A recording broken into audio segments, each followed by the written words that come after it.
यह चर्चा के लिए आमंत्रित करता हूँ गुरु भाई मनोज जी आएंगे जो समालका से चल कर आए हैं। उनके लिए विषय होगा कि शिव को गुरु मानने के बाद हम लोग के कलाई में 12 दाने का ही कंगन क्यों बांधते हैं और क्यों बांधना चाहिए। क्या इसमें किसी तरह के छुआछूत भेदभाव भी है क्या, इस पर थोड़ा समझाएंगे। बहुत से लोग टकराते रहते हैं, मिलते रहते हैं, खान पान के बारे में पूछते रहते हैं कि रुद्राक्ष बांधने के बाद क्या खाना चाहिए ना खाना चाहिए। थोड़ा सा समय को देखते हुए बताने का प्रयास करेंगे।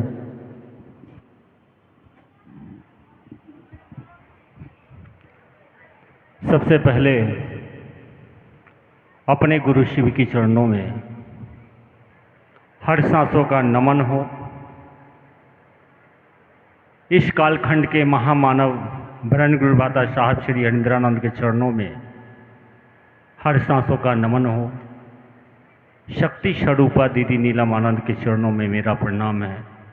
यहाँ पर उपस्थित तमाम गुरु भाई गुरु बहनों के चरणों में सादर कमलों में प्रणाम है। मेरा प्रणाम स्वीकार करें। बड़ी ही खुशी की बात है कि आज हम लोग अपने गुरु की चर्चा में उपस्थित है। विषय है कि अपने दाहिने कलाई में 12 दाने का रुद्राक्ष का कंगन क्यों पहनते हैं। आप सब लोग को पता होगा साल के कितने महीने होते हैं? 12 महीने होते हैं। 12 शिव ज्योतिर्लिंग माना गया है और 12 राशि होता है। पहले के ज़माने में इसी के प्रतीक से हम लोग 12 दाने का कंगन गुरु भाई दाहिने कलाई में और गुरु बहन बाएं कलाई में पहनते हैं। ये बिल्कुल पावन पवित्र है। जैसे ही हम आप कंगन पहनते हैं ना, जब भी हमारी आपकी महादेव याद ना आए, जब कंगन पे हमारा आपका हाथ जाता है तो पल प्रति पल गुरु हमको आपको ख्याल में आता है। नहीं ऐसे भूल जाएंगे, जब भी कंगन को देखेंगे तो मन में एक ख्याल आता है कि मेरे गुरु महादेव है, मैं महाकाल का शिशु हूँ। और इसमें दूसरा सूत्र बड़ी ही आसानी से हमारे आपके जीवन में होता है। कहीं भी नया जगह पे हम आप जाते हैं तो सामने वाला के मन में एक विचार चलता है कि अरे भैया बहन, पहले लोग रुद्राक्ष का माला गर्दन में पहना करते थे, आप लोग कलाई में क्यों पहने हैं। इसके पीछे हमको आपको बड़ी ही गोल्डन चांस, सुनहरा मौका मिल जाता है अपने गुरु की गप करने के लिए। नहीं, सामने वाले को कहते हैं ना हम आप कि मेरे गुरु शिव है और आपके भी गुरु शिव हो सकते हैं बड़ी ही आसानी से। एक बार मानकर देखिए, जांच कर देखिए, फोटो टेस्ट जजवाई रिजल्ट, इसमें कोई खर्चा नहीं है। इसी के प्रतीक से हम लोग 12 दाने का रुद्राक्ष का कंगन पहनते हैं। इसके पीछे यही विज्ञान है। कोई न कोई राशि में हमारा आपका नाम आता ही आता है। 12 राशि है, साल के 12 महीने हैं। इसके प्रतीक से हम लोग कंगन धारण करते हैं। और मानव जीवन में सदियों से गुरु की अनिवार्यता अनुभूत की जा रही है। यानी मानव जीवन में हम आप आए हैं तो हमको आपको गुरु करना पड़ेगा। यह बात तो तय है। आज बना ले तो ठीक है, नहीं तो अगले जन्मों में, 10 जन्मों में, 1000 जन्मों में बिना गुरु का काम चलने वाला नहीं है।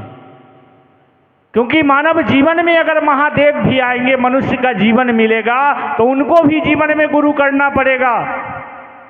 आप देखें ना, राम भगवान के रूप में पूजे गए, राम के गुरु वशिष्ठ मुनि हुए और वशिष्ठ मुनि के गुरु शिव था। जरा हम आप विचार कीजिए कि हमारे आपके गुरु कौन है। कहते हैं ना, जो देवी देवताओं को नसीब नहीं हुआ कि महादेव का चेला बनने के लिए, वो हम शिव शिष्यों को साहब श्री हरिंद्रानंद के माध्यम से जनमानस में पहली बार ये बात आया। बड़े बड़े लोगों का गुरु जगत का गुरु हो सकता है कि नहीं। इतने कमाल के गुरु है। हमको आपको महादेव का आदमी बनना है ना, शिव का शिष्य बनना है। शिव चर्चा भजनिया चर्चैया नहीं बनना है।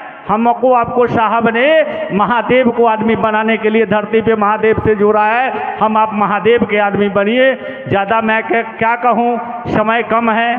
तो हम शिव शिष्यों का अलौकिक उद्देश्य है सारे धर्म संप्रदाय जाति वर्ण के लोग महेश्वर शिव को अपना शिष्य भाव अर्पण करने के दिशा में अग्रसर हो। यही मनसा, यही वाचा, यही कर्मना हम शिव शिष्यों का मात्र एक लोकाचरण है। प्रेम के पराग से सारा मानव जाति सुगंधित हो जाए, हर घर में शिव गुरु का चिराग रोशन हो जाए। इसी उद्देश्य के साथ चर्चा करते हैं और दूसरे को भी करने के लिए कहते हैं। इसी चंदवानी के साथ आप सभी को मेरा प्रणाम है। कृपया मेरा प्रणाम स्वीकार करें।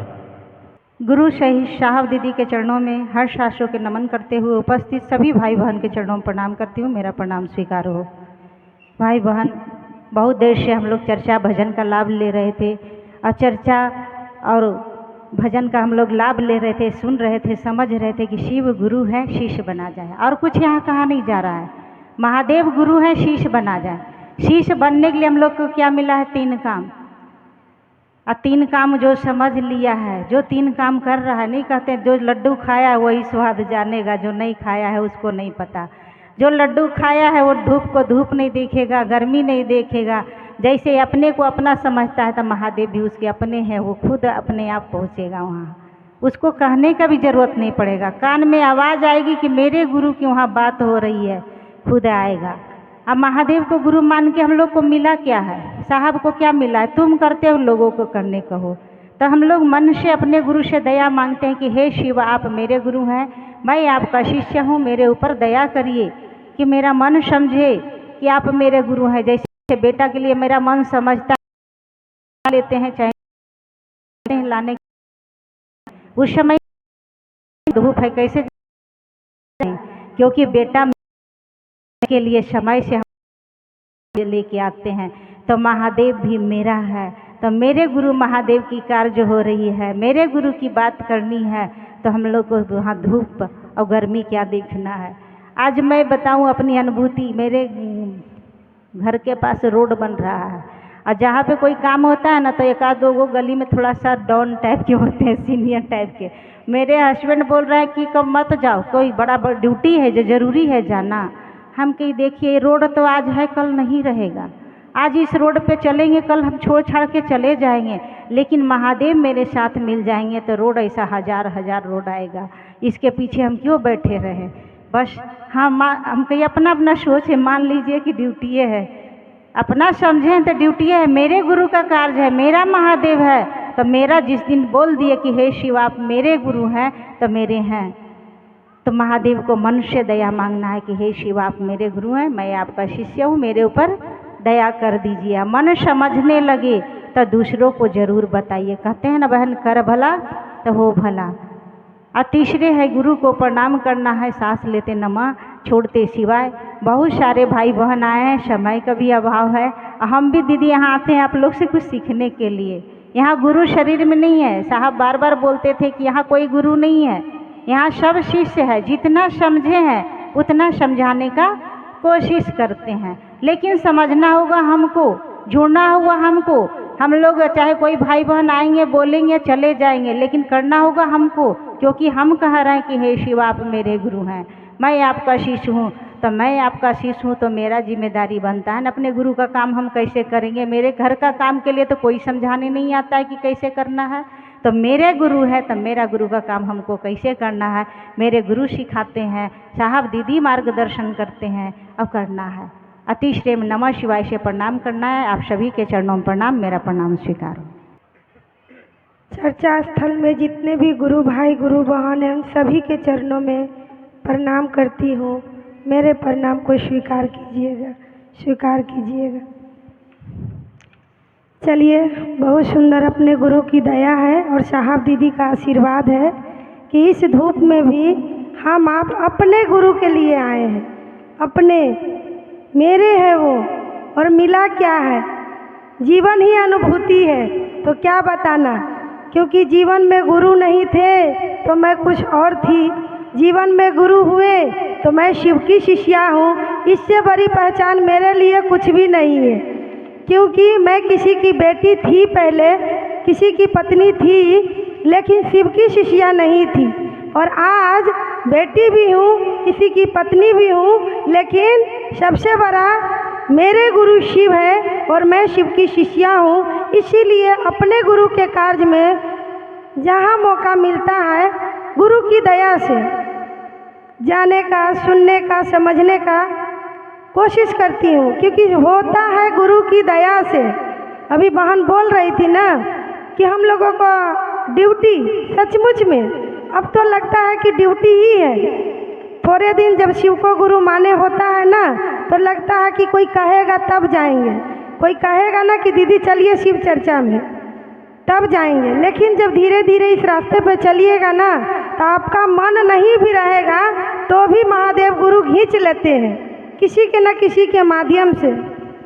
इसी तरह आज मेरे साथ भी हुआ। न जाने कितने लोग बोले गुरु भाई, गुरु बहन, और मैं सबको मना करती चली गई कि दीदी नहीं जाऊंगी, बहुत कुछ ऐसी हो जाता है घर परिवार में, आना जाना ये वो। तो हम बोले नहीं दीदी आज मैं बहुत थकी हूँ कि नहीं जा पाऊँगी। लेकिन देखिए, कहते हैं ना जीवन में भारी क्या करना है। हम सभी भाई बहन के जीवन में गुरु जब भारी होगा ना तभी ये काम होगा। घर परिवार गुरु की दया से सब कुछ चल रही है और गुरु की चर्चा में हम जब ही आ पाएंगे या लोगों को जब ही बता पाएंगे जब उनकी दया होगी। अभी बहन बोली ना कि अपने घर में काम करने के लिए कोई पड़ोसी नहीं कहने आता है, कोई नियम नहीं कहता है कि घर के लोग ऐसे करो ऐसे करो, हम लोग खुद से करते हैं। और जब जीवन में मेरे गुरु हैं तो मुझे भी खुद को बदलना होगा, है ना, अपने गुरु शिव के लिए। चलिए दया, चर्चा, नमन, यही 3 काम करना है। गुरु शिव है, बनना है हमें आपको शिव का शिष्य, शिव का शिष्या। तो यही 3 काम करने से जीवन में गुरु शिव होते हैं, हम आप उनके शिष्य शिष्या हो जाएंगे। और फिर से आप सभी के चरणों में प्रणाम करती हूँ। मेरे प्रणाम को स्वीकार कीजिएगा, स्वीकार कीजिएगा। सबसे पहले तो आए हुए जितने भी दूर दराज के गुरु भाई बहन हैं, सबके मैं आभारी हूँ कि आज इस कृष्णा विहार के पावन धरती पर सभी भाई बहन कीमती समय लेकर आए हैं। अपने गुरु शिव की बात करने के लिए एक ही उद्देश्य लेकर आए हैं कि शिव मेरे गुरु हैं, वो आपके भी हो सकते हैं, और कुछ लेकर नहीं आए हैं। और ये जो आयोजन किया गया है कृष्णा विहार में, इस आयोजन का एक ही मात्र मकसद है कि कृष्णा विहार के गुरु बहन बहुत मुझे साथ दी, इतना साथ दी कि मत पूछिए। आज उनकी साथ के वजह से ये प्रोग्राम हुआ। उन लोगों के मन में एक उत्साह था कि दीदी एक आयोजन रखा जाए,